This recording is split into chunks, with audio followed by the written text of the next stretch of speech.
जय जगन्नाथ दोस्तों, स्वागत है आप सभी का एक नए फ्रेश वीडियो के अंदर।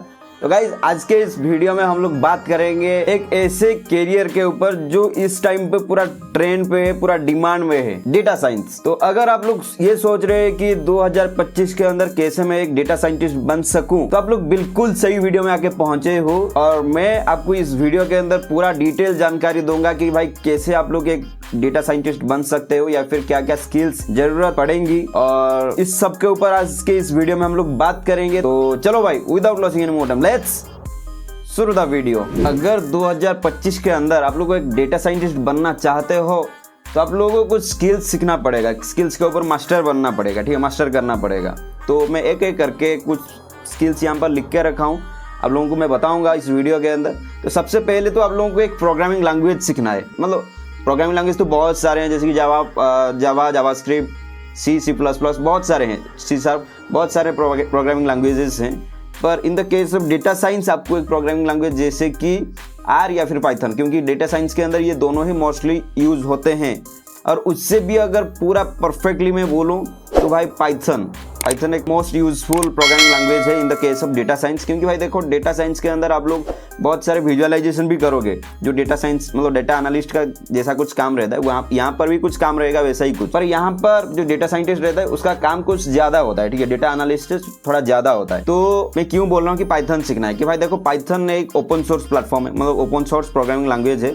इसका हर कुछ मतलब जैसे कि लाइब्रेरीज वगैरह, बहुत सारे लाइब्रेरीज जो कि डेटा साइंस के अंदर यूज होते हैं, नंपाई, पांडास, सीबॉर्न, मैटप्लॉटलिब, बहुत सारे हैं, ठीक है। ऐसे ही कुछ सब कुछ आपको ओपन सोर्स है तो मिल जाएगा, कहीं पर ज्यादा कुछ ढूंढने की जरूरत नहीं पड़ेगी। और कोर्सेज भी ऐसे ही कुछ मिल जाएंगे, मतलब फ्रीली कोर्सेज बहुत सारे यूट्यूब के ऊपर भी अवेलेबल है, ठीक है, कैसे आप लोग पाइथन सीख सकते हो। तो इसके ऊपर ऑलरेडी बहुत सारे वीडियोस हैं, तो आप लोग वो सब फॉलो कर सकते हो। तो इसके लिए कोई टेंशन लेने की बात नहीं है। तो आप लोग एक ही प्रोग्रामिंग लैंग्वेज जैसे कि पाइथन के ऊपर मास्टर कर सकते हो, ठीक है। एक तो वो रही। नेक्स्ट जो बात है वो है स्टैटिस्टिक्स और मैथमेटिक्स। परफेक्टली अगर मैं बोलूँ स्टैटिस्टिक्स के अंदर जैसे कि मीन, मीडियन, मोड और स्टैंडर्ड डेविएशन, बहुत सारी चीजें हैं, वो सब सीखना है। और अगर मैथमेटिक्स के अगर मैं बोलूँ तो probability, linear algebra, hypothesis testing, कैसे ये सब काम करता है, ये सब सीखना पड़ेगा आप लोगों को। क्योंकि देखो भाई, बिना मैथमेटिक्स के आप लोगों को डेटा को समझने के लिए बहुत ज्यादा दिक्कतें होगी, तो इसलिए मैथमेटिक्स तो मस्ट है और स्टैटिस्टिक्स तो इसके साथ कॉम्प्लीमेंटरी रहेगी। नेक्स्ट जो चीज है वो है मशीन लर्निंग, ठीक है, जो कि डेटा एनालिस्ट के अंदर नहीं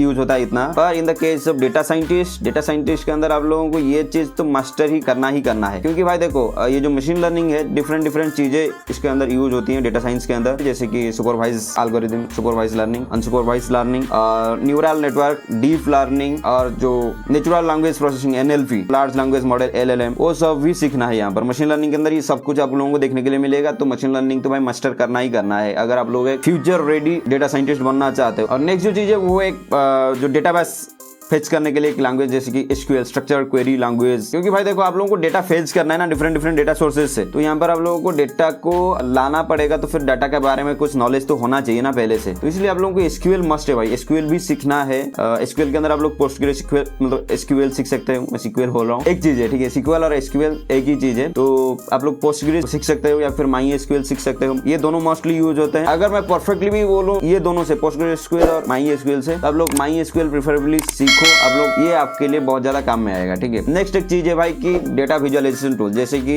पावर BI, टैब्ल्यू, लूका, ये सब यूज होते हैं। तो डेटा विजुअलाइजेशन आप लोग बोलोगे कि भाई यहाँ पर भी डेटा विजुअलाइजेशन का जरूरत है क्या? हाँ भाई, बिल्कुल जरूरत है। आप लोग खुद से मतलब विजुअलाइज करके देख पाओ कि भाई ये मार्केट ट्रेंड है, इसके मुताबिक मेरे को काम करना है। तो इसके लिए आप लोगों को डेटा विजुअलाइजेशन आना ही पड़ेगा। और डिफरेंट जो डेटा विजुअलाइजेशन टूल में बताया आप लोगों को, उसमें से अगर एक परफेक्टली मैं बोलूँ कि भाई कौन सा सीखना चाहिए, तो power BI is the must for the freshers जो भी सीख रहे हो, ठीक है। क्योंकि ये थोड़ा मतलब सीखने के लिए इजी रहता है। और उसके ऊपर एक डिटेल्ड भी वीडियो में बना के रखा हूँ कि भाई कौन सा सीखना चाहिए, पावर BI या फिर टैब्ल्यू। तो वो भी आप लोग चाहो तो देख सकते हो अपने चैनल के अंदर, वो भी प्रोवाइडेड है। मैं अगर हो सके तो डिस्क्रिप्शन बॉक्स पे लिंक भी उसका डाल दूंगा, वहां पर भी आप लोग चेक कर सकते हो। तो नेक्स्ट जो चीज है, आप लोगों को एक cloud computing platform and big data, उसके ऊपर थोड़ा नॉलेज होना चाहिए। क्लाउड से ही फेच करना है डिफरेंट डाटा, क्योंकि हर कंपनी डाटाबेस से स्टोर करके ऐसे ही नहीं रखता। तो बहुत सारे कंपनीज क्या करते हैं कि क्लाउड पे उनका जो डेटा रहता है, ठीक है, तो क्लाउड से ही आप लोगों को फेच करके डेटा लाना है। तो इसके लिए आप लोगों को बहुत सारे क्लाउड का जो नॉलेज होना चाहिए, जैसे कि GCP, AWS और एज्योर, माइक्रोसॉफ्ट का एज्योर, वो सब सीखना है। जैसे प्लेटफॉर्म का नॉलेज लेना चाहिए, रहना चाहिए आपके पास। तो इसमें से भी अगर मैं बताऊं तो भाई देखो, आप लोगों को अगर फ्रेशर हो तो भाई एक ही चीज पे मास्टर कर लो, वो है माइक्रोसॉफ्ट एज्योर। क्योंकि भाई देखो, ये माइक्रोसॉफ्ट का है, एज्योर जो है माइक्रोसॉफ्ट का है, तो माइक्रोसॉफ्ट के साथ कंपेटेबिलिटी मतलब हो सकता है। क्योंकि पावर BI भी आप लोग सीख रहे हो, एक्सेल भी आप लोग सीख रहे हो, ठीक है। तो इसके साथ आपको ये जो अगर एज्योर सीख लेते हो तो माइक्रोसॉफ्ट का एक एनवायरनमेंट बन जाएगा, तो आप लोगों को बाद में कोई दिक्कत नहीं होगी ज़्यादा, आप लोग अच्छे से फेस वगैरह कर पाओगे। और अब आपको मैं बता देता हूँ कि भाई मतलब किसको कितना टाइम देना चाहिए, एक रोड मैप जैसा, ठीक है। ये टाइम को आप लोग इतना टाइम दे के पढ़ सकते हो, या फिर वो चीज़ को इतना टाइम देके पढ़ सकते हो। उसके ऊपर थोड़ा बात कर लेते हैं। सबसे पहले तो आप लोगों को एक प्रोग्रामिंग लैंग्वेज, जैसे कि बताया मैं, पाइथन सीखना पड़ेगा, ठीक है। पाइथन को आप लोग लगभग 1.5 मंथ दे सकते हो, ठीक है। पाइथन को 1.5 मंथ दे दो और SQL को 1.5 मंथ दे दो, ठीक है। ये दोनों को आप लोग 3 महीने के अंदर खत्म करो। और सिर्फ प्रोग्रामिंग लैंग्वेज सीख के कुछ नहीं होगा, तो आप लोग को उसके ऊपर प्रोजेक्ट्स भी काम करना पड़ेगा, ठीक है। प्रोजेक्ट्स के ऊपर भी काम करना पड़ेगा।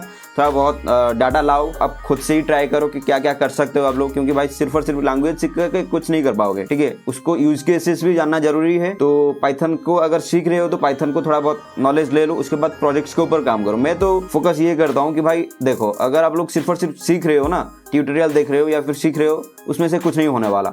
आप लोगों को थोड़ा यूज केसेस भी जानना है, कैसे यूज करना वो भी पता होना चाहिए। और उसको सबसे ज़्यादा तो ये आएगा कि अगर आप लोग एक काम करो उसके ऊपर, ठीक है, उसको काम करो, मतलब उसके ऊपर काम करो, वो डाटा के ऊपर काम करो, क्या क्या यूज केसेस हो सकते हैं, उसके साथ साथ प्रोजेक्ट्स वगैरह बनाओ। हैंड्स ऑन एक्सपीरियंस ये देगा आप लोगों को, मतलब ट्यूटोरियल देखने से कुछ नहीं होने वाला, ठीक है। तो ये भी देख सकते हो, मतलब पाइथन के ऊपर 1.5 महीने दे दो, मतलब 1.5 मंथ। उसके साथ साथ SQL के ऊपर भी 1.5 मंथ दे दो। और यहाँ पर भी वहीं पर कुछ ऐसा ही कुछ काम करो कि मतलब SQL को डिफरेंट काम, जैसे कि जॉइंट्स वगैरह सीख लो अच्छे से, और कैसे डाटा फेच करना है, कैसे ज्वाइन करना है, कैसे क्लीनिंग करना है, डाटा को क्लीन करना है SQL के अंदर, वो सब सीख लो, ठीक है। और विंडोज फंक्शन थोड़ा बहुत नॉलेज होना चाहिए, विंडोज फंक्शन को भी सीख लो। तो यहाँ पर आप लोगों को आराम से 1 या फिर 15 डेज के अंदर, आप लोग मतलब 1.5 मंथ के अंदर ये भी आप लोगों को खत्म हो जाएगा, मतलब सीख पाओगे अच्छे से, ठीक है। अगर आप लोग परफेक्टली टाइम दो, हर दिन 2 से 2.5 घंटा या फिर 2 से 3 घंटा आप लोग दे सकते हो प्रॉपरली, ठीक है, तो आप लोग को ये भी कवर हो जाएगा आराम से। नेक्स्ट जो चीज़ है वो है स्टैटिस्टिक्स और मैथमेटिक्स। और स्टैटिस्टिक्स और मैथमेटिक्स के अंदर मैं ये बोल रहा हूँ कि आप लोगों को 1 महीने के अंदर वो सब खत्म हो जाएगा, ठीक है। जितना भी आप लोग सीख रहे हो ना, मतलब जितना भी आप लोगों को सीखना चाहिए, ठीक है, उसके ऊपर आप लोगों को पूरा आराम से सीख सकते। और स्टैटिस्टिक्स और मैथमेटिक्स के लिए मैं आप लोगों को एक अच्छा सा एक रिसोर्सेस भी प्रोवाइड करूंगा, वो आप लोग बाद में देख लेना। तो नेक्स्ट जो चीज़ है भाई वो है machine learning and deep learning, ठीक है। तो यहाँ पर आप लोगों को लगभग 2 महीने देना पड़ेगा, ठीक है। आप लोगों को पूरा कोर समझना पड़ेगा कि भाई मशीन लर्निंग का मतलब कोर कॉन्सेप्ट्स जो हैं वो सब सीखना पड़ेगा। और उसके ऊपर भी मैं आगे हो सके तो वीडियो लाऊंगा कि भाई कौन सा वो कवर, मतलब जो टॉपिक्स कवर करना पड़ेगा उसके ऊपर, और एक मतलब पूरा डिटेल वाला वीडियो लाऊंगा आगे। तो उसके लिए स्टे ट्यून रहना है और चैनल को सब्सक्राइब भी करके रखना है, ठीक है। तो वो यहाँ पर आप लोग 2 महीने दे सकते हो। उसके साथ साथ आप लोगों को डेटा एनालिस्ट और विजुअलाइजेशन के टूल्स, और यहाँ पर मैं बताया कि विजुअलाइजेशन टूल, तो विजुअलाइजेशन टूल का पावर भी है, ठीक है। तो पावर भी आप लोग 1 महीने के अंदर अच्छा खासा नॉलेज आपके पास हो जाएगा, ठीक है। मतलब बेसिक तो समझ जाओगे भाई, डेक्स फार्मूला क्या क्या होता है, मेजर्स कैसे बनाना है, कौन सा केस के लिए आप लोगों को ये सब करना पड़ेगा। तो अगर आप लोग बिजनेस को समझ रहे हो ना, बिजनेस स्टडीज समझ रहे हो, और उसके मुताबिक आप लोगों को डेक्स फार्मूलाज भी याद आ जाएंगे। अगर आप लोग परफेक्टली प्रोजेक्ट्स वगैरह बना रहे हो तो वो भी हो गया काम। तो यहाँ पर आपकी खत्म हो रही है 6 महीने, 6 मंथ्स, ठीक है। 6 मंथ्स के अंदर आप लोग प्रोजेक्ट्स वगैरह भी कर रहे हो और नॉलेज भी गेन कर रहे हो। ये खत्म हो गई 6 मंथ। 6 मंथ्स के बाद आप लोगों को ये करना है, मतलब पूरा रॉ डेटा लाना है कैगल से। कैगल आप लोगों को पता होगा, अगर आप लोग एक डेटा साइंस बनना चाहते हो, ये एक मस्त चीज है भाई, ठीक है। तो कैगल से एक्सेस करो, कैगल पे पर आपका अकाउंट बनाओ, कैगल से डेटा लाओ, ठीक है। रॉ डेटा वहां पर से लाओ, उसको ना देख करके, क्योंकि बहुत सारे चीज़ें ये होता है कि कैगल के अंदर सोल्यूशन भी रहता है, ठीक है। बहुत सारे स्टूडेंट्स जो कि ओपन सोर्स कंट्रीब्यूट करते हैं तो कैगल के ऊपर वो प्रोजेक्ट्स वगैरह भी बनाते हैं। तो आप लोग थोड़ा बाद में वो करना, पर सबसे पहले आप लोगों को वो डाटा लाना है, खुद से ही उनको क्लीन करना है। और जो आप लोग सीखे वो पिछले 6 महीने के अंदर, वो सब यहाँ पर अप्लाई करना है खुद से ही, कहीं से देखना नहीं है, क्योंकि आप लोग देख करके बहुत कुछ कर चुके हो। तो यहाँ पर आप लोगों को देखना नहीं है, सिर्फ और सिर्फ करना है कि भाई हाँ, ये नॉलेज तो मेरे पास था, ये नॉलेज मेरे को पता है क्या क्या कुछ करना है, उस नॉलेज को यहाँ पर अप्लाई करो और कुछ इंसाइट्स निकालो। और आपके पास अभी कुछ हैंड्स ऑन एक्सपीरियंस हो चुके हैं, कुछ नॉलेज आ चुके हैं, प्रोजेक्ट्स बन चुके हैं।